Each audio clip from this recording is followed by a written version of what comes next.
Well, good morning, everyone. I'm your host, Mr. Granlund here, and I hope you're having a great day. We're going to go through exposure, the amount of light that reaches a camera's digital sensor or film plane. Okay? And to start off with, we want to understand what goes into exposure. Okay?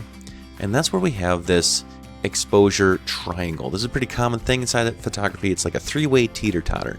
You balance shutter speed and aperture and ISO out, and that's when you get enough light into the camera and it can produce a great picture. If you're too much in any one of these directions, it might cause problems. So if you're overexposed, then it's too light. And if it's underexposed, it's too dark. You can't see some of these great details that are hiding in the shadows here. And so when we have a proper amount of light into the camera, we have highlights, lowlights, and full gradients in between. You can kind of see that here in this picture. I mean, just think about, this picture here. If you left it overexposed, you wouldn't be able to see all these great clouds in the sky here. You wouldn't get these streaming light streaks coming in from the windows. Now this is slightly overexposed in order to capture those light streaks, but you can see the correct exposure for the composition.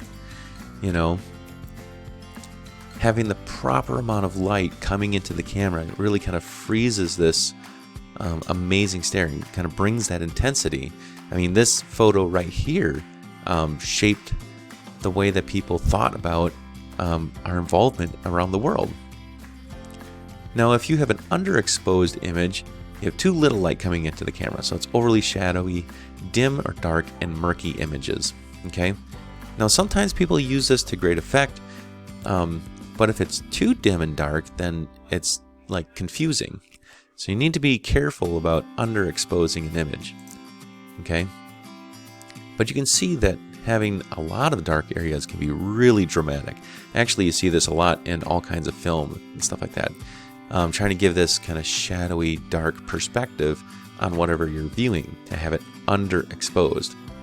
Now, overly exposed is when an image has too much light, overly bright, white-looking, washed-out images. Now this, who knows where this is? I mean, I think these are palm trees, so it's probably Florida or something like that. But there's probably all kinds of cool stuff happening with the water and the sand, and so we're totally washed out.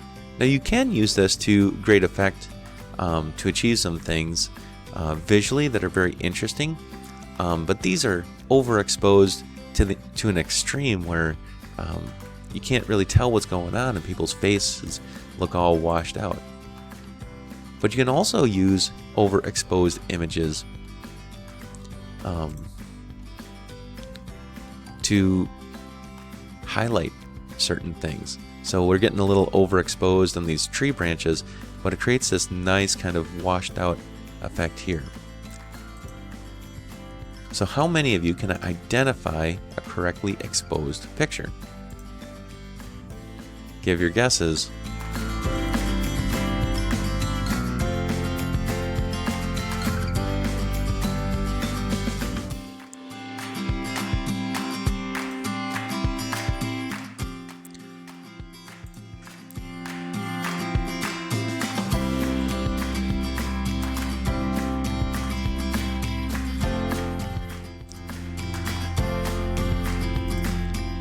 Now, some of these examples have been great. We can go through them, underexposed, overexposed, overexposed, overexposed, correctly exposed, underexposed, correctly exposed, overexposed, underexposed. I'd say correctly exposed.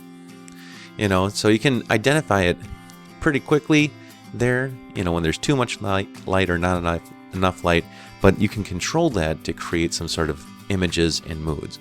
Hopefully this kind of helps you understand about what exposure is and will help you produce great pictures from here on out.